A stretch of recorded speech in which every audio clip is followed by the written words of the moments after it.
Good evening, and it is an extremely good evening from the ACSOM boys here after Hibs 1, Celtic 3. The Easter Road hoodoo's over, and we're now only 2 points behind, and we're now back second in the league. Russell, boys, before we have a look at tonight's game, let's have a look at the first quarter of games that we've now went through.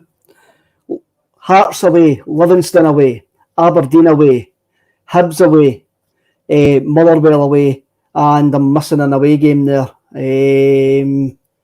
Hearts, Aberdeen away. 6 away games, all ticked off, and we're only 2 points behind. We would have taken that before a ball was kicked this season, eh?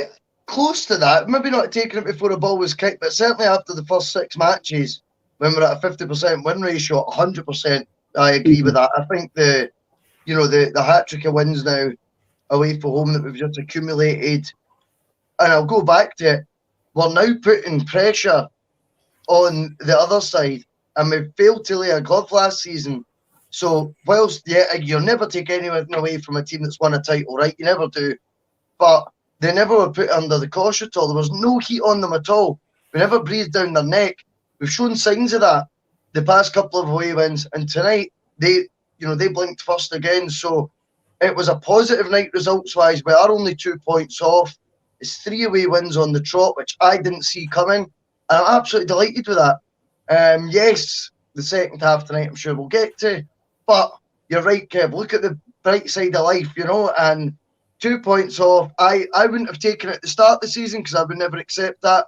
But at one point when it got to, a 50% win record after 6 games, yes, I would 100% have took it. So I am very happy. Definitely. Lawrence, what about yourself? We're now going into the second round of fixtures. Livingston on Saturday at home, 2 points behind. Tonight there's another monkey off our back tonight. If you wanted to say the Easter Road hoodoo has absolutely been destroyed tonight. Listen, we've come through an injury crisis, a hard run of away fixtures, and we're still in touch. We've gained some points tonight. I don't know if the other game's finished yet, or if John Beaton's kind of still playing some injury time for some reason. I don't know. Next goal, the winner. It could be. But listen, injury crisis, hard away games in the middle of a European run, and we're 2 off the top, whilst Ange is rebuilding the team. There's a lot to be happy about, and I've even seen the first Kyogo haircut, not unlike Russell's, but young Murray Crine's a big hail out to him, saying there's a picture during the game, he's going to check out this haircut down in Nottingham. So listen, there's a lot to be happy about, isn't there? There is a lot to be happy about tonight, and it was a tough venue that we went to tonight, Russell. It's a venue that hasn't been kind to us previously, but in the first half hour tonight, it looked like it was going to be all our paradises in the east. It did look like that. You have to have a look at the first goal. Came after 10 minutes. David Turnbull, a diving header for Anthony Ralston, but up until then, as soon as the game kicked off tonight, it was 120 odd seconds before a Hibs player touched the ball. We actually made a statement from the kickoff tonight, and we got our rewards with Tony Ralston scoring from a set play.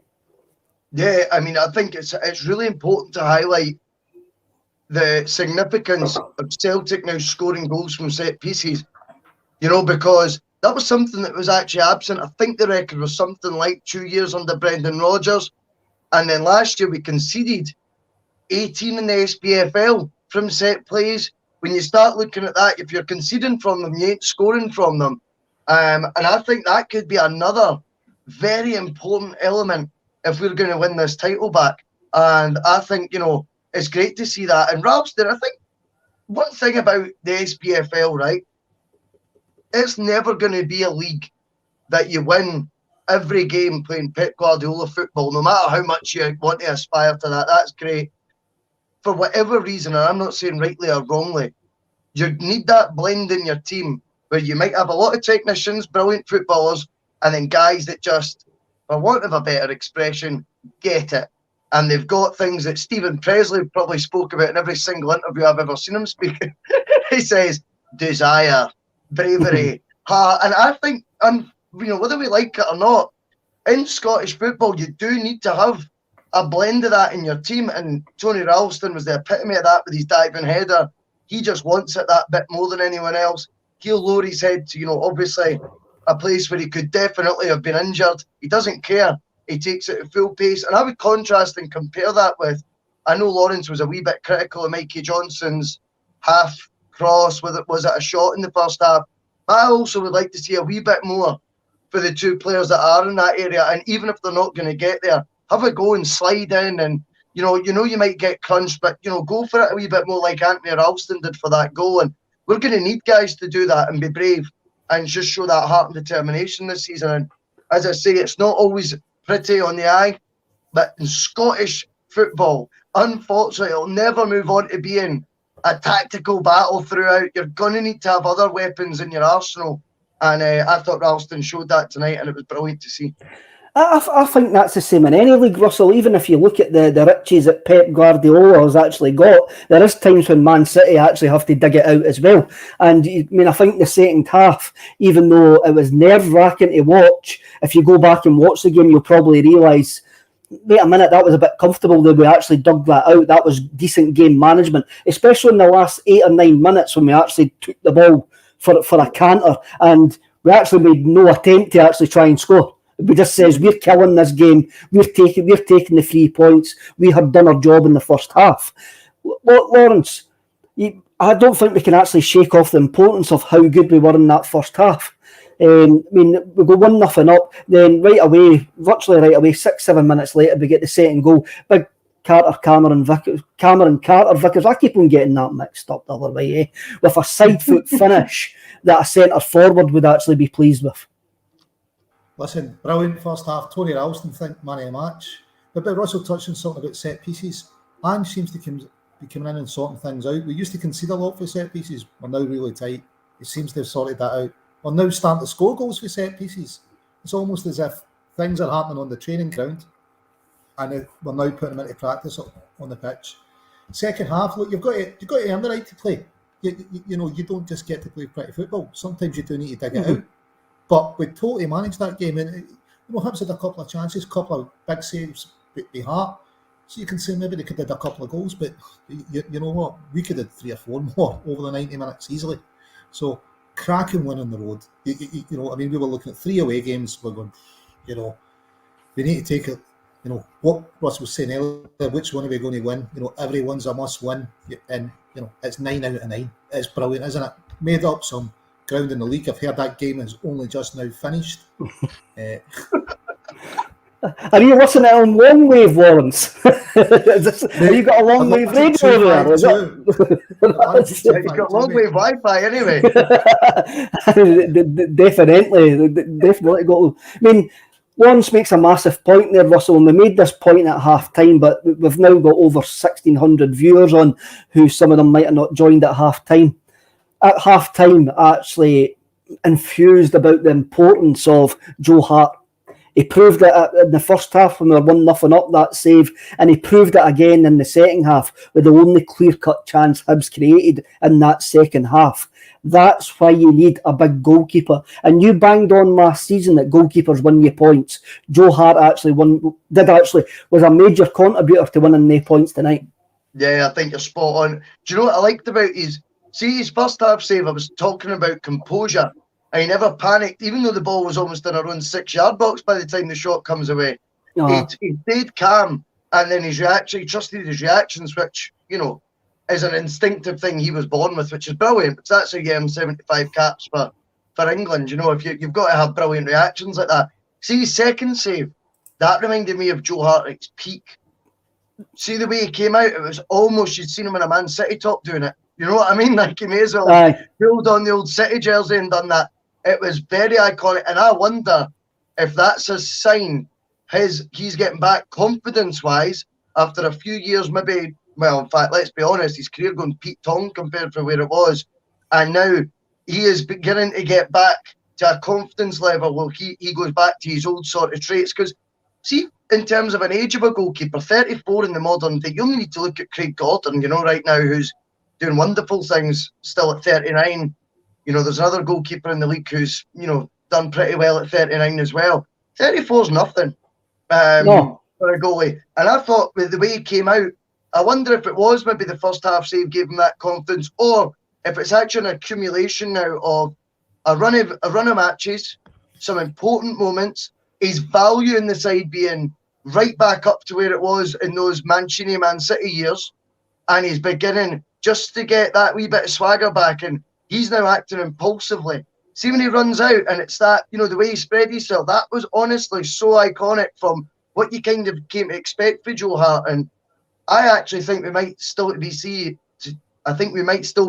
to see the best of Joe Hart yet this season. And absolutely over the course of the campaign, Kev, whether it's a match like tonight, where, yes, Lawrence is right, we could have scored a few more goals. Mm-hmm. But if Joe Hart doesn't make those 2 saves and we don't take our chances, it's 3-3. So there's already another way of looking at it, eh? And you're right to highlight his importance.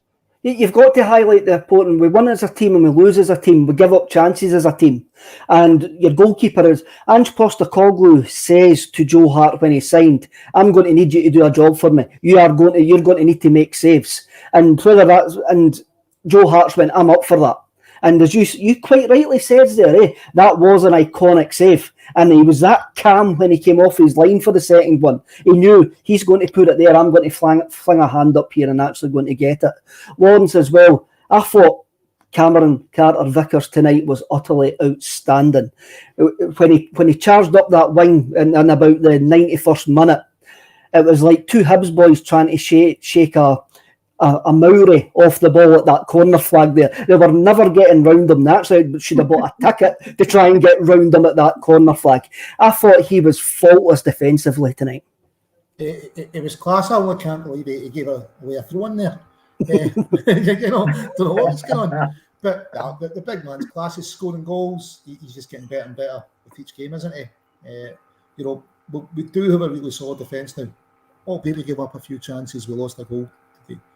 You're getting into every game and you're thinking, you know what, we've got something to build on, and the players in front of them must be thinking that, going, if we do give up a chance, the boys behind us, they're either going to intercept it, they're able to get by Starfelt and Cameron Carter-Vickers.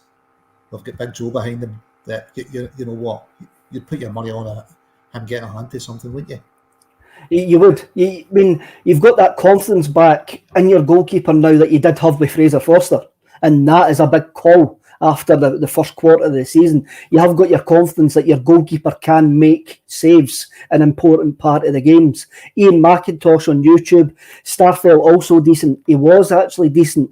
I mean, again, Russell, we're going to need to have a look back at the game, and we'll have a look back at the game over the next couple of days. I found that second half nerve-wracking, only reason because our passing went, but we dug the game out.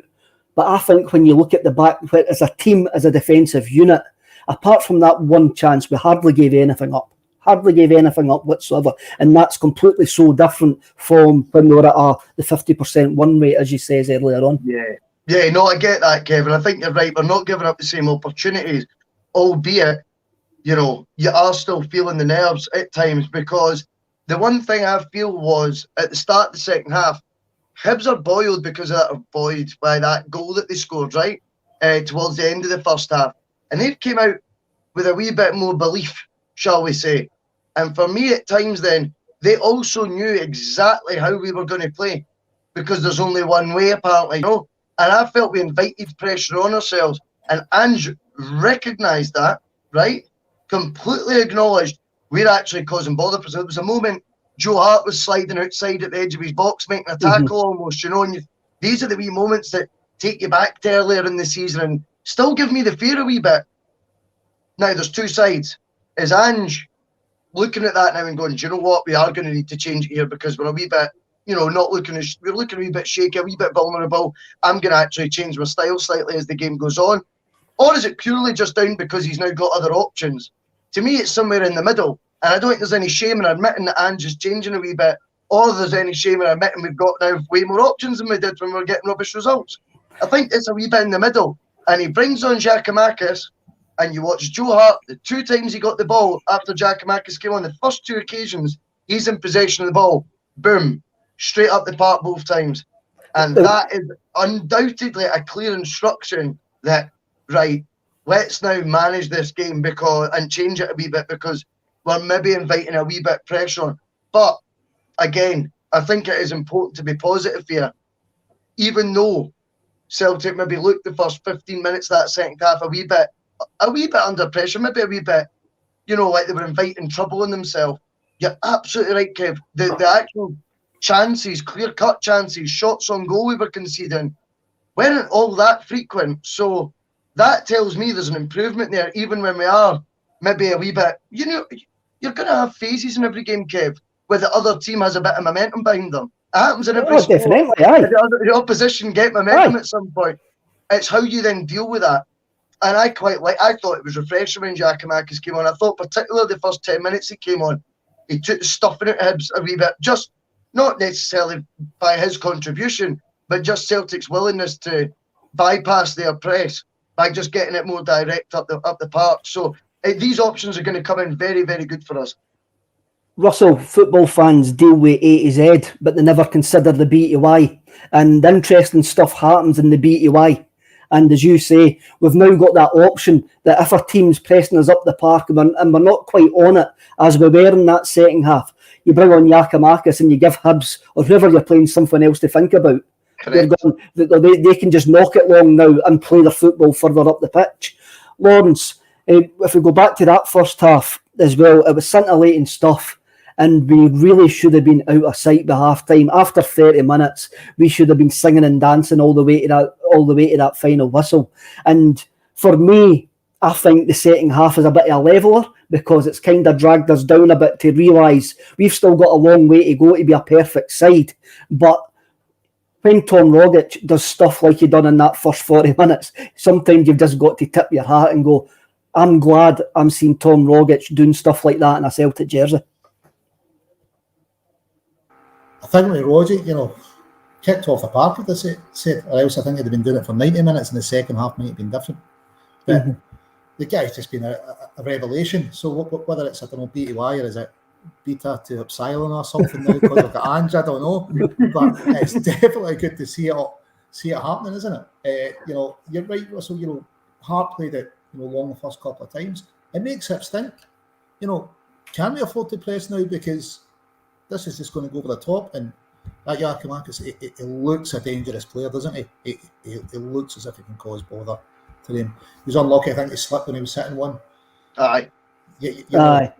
But the right idea, he's got, he's confident enough to hit it first time. But after the first quarter of fixtures, to be 2 points off the lead, new team, injury crisis, hard away rounds. It's happy days, isn't it? We should be coming into supposedly easier fixtures for us now between now and Christmas. You come up to a glut of fixtures, especially in December when they try to fit them all in before you have the 3-week break. But Russell, there's been a lot of the time that, who's just gave us a thumbs down? Give us a thumbs up, boys, please. That's no fair. We've got over 1,800 on the broadcast, and somebody just gave us a thumbs down. So everybody hit that thumbs up button. Hits that thumbs up button. I've got a funny feeling I know who it was, and he's kind of polluting the comments. So I've got a kind of funny feeling who it is. Russell, start of the season, we spoke about mentality. And one of the good things about that second half, while still showing how far that we've actually got to go, we showed a decent mentality in that second half. I was thinking to myself, get through the first 20 minutes. Get through the first 20 minutes and do not lose a goal. Then eventually you'll start creeping back into it. It took us to the 80th minute to creep back into it right enough. But we've got that mentality, as you say. We need to grind things out. And when we go to places like Easter Road, we're not going to get it all our own way. And we are going to need to dig in. And we are going to need to have big Hart performances from Joe Hart, Tony Ralston, Cameron Vickers, Callum McGregor. I mean, there's a whole load of them there that actually just done a shift when we actually needed it, when we actually deserved it. When you said Big Hart there, then you went Joe Hart, and then Tony. I thought you were going to say Tony Hart. There's two sides to it as well, because what I'm seeing is the defence, I think, definitely seems to be getting tighter. as we've just spoke about, not giving as many chances away when we're in a winning position, grinding out, if you like, or taking the more difficult patches in the game slightly more than their stride. Just to flip it slightly, Jota gets a chance in the second half that is a million miles off target, and is one of a few examples again tonight where Hibs can have their moment in the second half if we're more clinical in the first. And I also think that's the final aspect of the mentality shift that's still not quite got there. I think Joe Hart's definitely, that second half save for me has convinced me now he is getting back up to not quite peak levels. I don't, who's to say he'll ever get back to that, but certainly the best form we'll see him in a Celtic jersey. I think the defence have grown together, as a unit, particularly obviously with Juranovic coming back. He's looked, he takes it quicker maybe than what the other ones have. Cameron Carter-Vickers needed match fitness. He's got that now, and he's now strolling it. Starfelt is getting to grips with life in Scotland, and I've always said, Sweden to Russia to Scotland is an unusual career trajectory. Be a bit patient here. Not all these scouts internationally and in Russia, etc., can be wrong, or ours. He'll get there. Ralston, I mean, come on, what can we say? I now begin to think, again. I think now up front, when we get chances, and I don't mean necessarily strikers here, by the way. I mean across the attacking, the final third of our team, we have to be burying more chances. I would be interested to see. I know we're top scorers in the league, right? But see if you actually look at how many chances Celtic have created this season, how many have been converted. A better percentage isn't actually, do you know what I mean? Like what you would expect, because it feels to me like we've created a heck of a lot of great chances. And I think once we start seeing Jota be a bit calmer in that position that he was second half, David Turnbull going across the keeper, not near post in the first half, Mikey Johnson putting it on a plate for Kyogo as opposed to the plate being 4 foot in front of him. I think all these wee things add up, and that's when you'll see the final mentality shift that we're looking for, Kev. And I don't think we're far away from it, by the way, so I'm not saying that over-critically. I think that'll be the final, well, not the final piece of the jigsaw, but you know what I mean? That'll be certainly when we start taking more of the clear-cut chances, because it also means these high-pressure moments from Hibs in the second half are diluted by the fact they're actually 4 or 5 or 6 goals behind, as opposed to 3.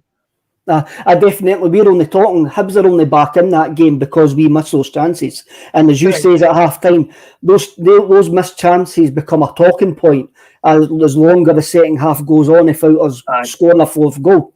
Julian Gallagher on YouTube, brilliant result. We had to make our subs, so only natural our foot was off the gas. Excellent first half. Still a good, comfortable win for us. Love Joe Hart and the big unit CCV. Lawrence, it's very unusual for, especially this season, for the Celtic fans to be utterly praising our defensive unit after such a sumptuous first 30 minutes, first 35 minutes. But again, I think that shows how far we've come as a team in a short space of time. I think so, but I think part of it is our defence, we're the best in Scotland, and we get hammered in the press all the time. Or the shaky Celtic defence, the dodgy Celtic defence. That's the best defence in Scotland that constantly in the media refers to as the shaky Celtic defence, the dodgy Celtic defence. So I think sometimes that calls our view as well. That, that the first half was brilliant. Hibs are always going to have something in the game.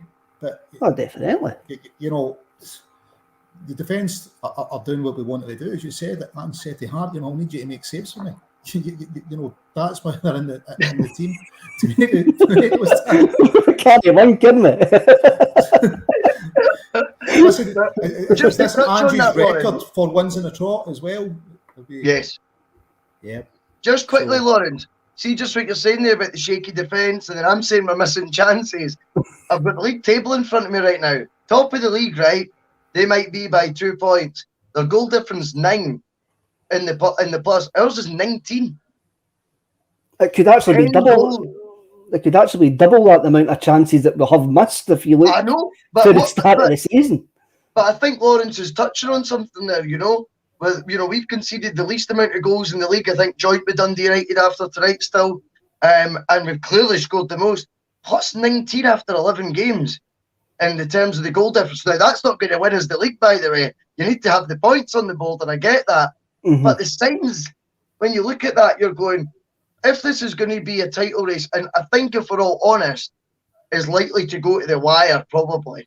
I think, anyway, it's going to be relatively close, I think, either way, you know. A goal difference like that, as we know, can become an extremely important factor. Just when you said that, Lawrence, about the defence, you know, our defence will be pretty chuffed to being the lowest conceded in the league. And then with a plus 19 goal difference, the strikers will be telling me to shut my mouth. I wonder what the expected goal was. I'll have a look at that afterwards. I was trying to. I see that in the league table, funnily enough. I was trying to find it before I came on, but I didn't. I've got too many buttons to press here, and I'll probably cut these all off or something like that. Cherry bombs, heavy pitch and driving rain. The wide guys did well, but again, Kalmak's engine was incredible. He's become an inspiration. Lawrence, do you fully agree with that? Listen, he is the metronome of the team. There's nothing Callum can't do in that team. He just covers every blade of grass. He very rarely puts a foot wrong. Taking a yellow card for the team. It looked as if it might have been a foul to us, you know, but obviously Don Robertson lets it go, and he just has a wee tug and Boyle pulls him back, takes a yellow card for the team. So, yeah, brilliant again to Callum. But, you know, it's just expected of him now. Yeah, we were talking about this on Tuesday. You know, Callum didn't really kick on until he was 22, 23. Look at the number of players now in our team that are around about that age. Tony Ralston, but being one, you know, he could be part of the next wave that's come up through the ranks, and could be, you know, 5 years' time, could be the next kind of Callum, James Forrest. Same way Mike is around about that age as well, isn't he? Aye. I mean, we've still got quite a few players to come back, which is heartening as well. Grayson Helsenden comes in. Russell, our back line is a wonder wall. I just hope we didn't look back in anger at the end of the season. There you go. There's a big. I'm not even going where my head went there. I'm not even going there. Right, we've got Livingston. Chance to get revenge against Livingston. They were one each with Dundee United the last I saw. I don't know if it finished up. Finished up that. We know what we're going to get with Livingston at Celtic Park on Saturday, Lawrence. Is there any changes that you would make? To that, we need to see how Rogic is. I think that's a big worry, isn't it? You know, he was hoping comes off. There's probably an argument whether beat on work tonight or not, but that's we'll let the bulletins decide with that if he worked tonight or not. Defence picks itself. If Rogic is fit, you know, it's Livingston will probably go with Kalmak, David Turnbull, Rogic, and it's up front. You know, we've got you've got Forrest can't be far away. Mikey's looking good. You've got embarrassment of riches. They've done okay when they come on. Didn't get a lot of minutes, but I probably wouldn't make any changes. You know, we're on winning streak. I would just kind of keep it going if we can. If Rogic is out, you know, it's either Beaton or McCarthy you're going to look to bring in, isn't it? It would be. I mean, McCarthy wasn't even on the bench tonight. Russell, the only change I can maybe see on Saturday, I can maybe see Giakoumakis getting another start and Kyogo getting moved out wide. That's the only thing. That's the only thing I can see. I think he might manage Mikey Johnson. If I say you've got 70 minutes tonight, we'll maybe sit you back on the bench for 60 minutes and come back on. Maybe swap him and Abada about. But that's the only two things I can actually see him doing at the weekend. I think you're spot on. I actually do think Giakoumakis will come back, and I thought it worked at the weekend. I think he's rotating the squad to suit each fixture a wee bit more than what obviously he didn't have many options earlier on.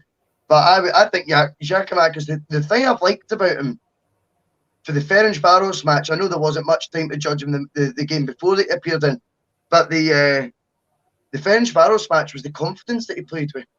He started with confidence. See his finish for his first ever start at Celtic at the weekend, you know, half an hour on the clock, was again a complete confidence. And I think Lawrence is right.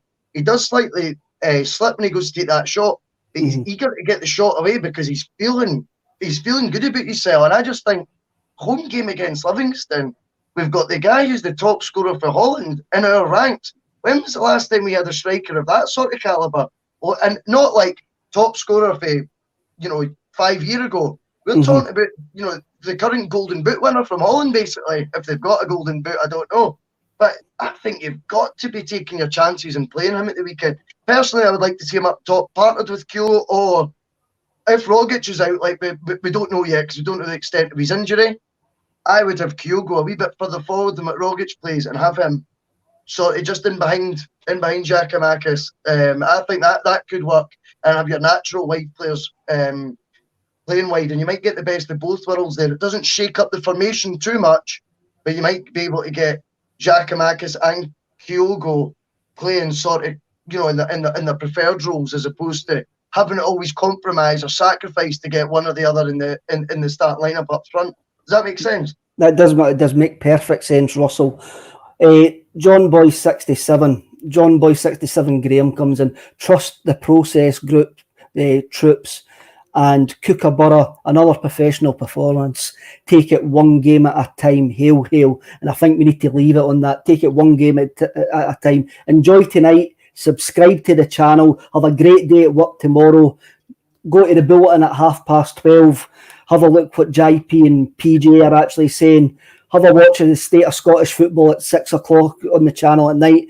Subscribe, press that wee button, and do everything. Support the channel. Support Celtic. We'll see you all later. Thanks very much for listening.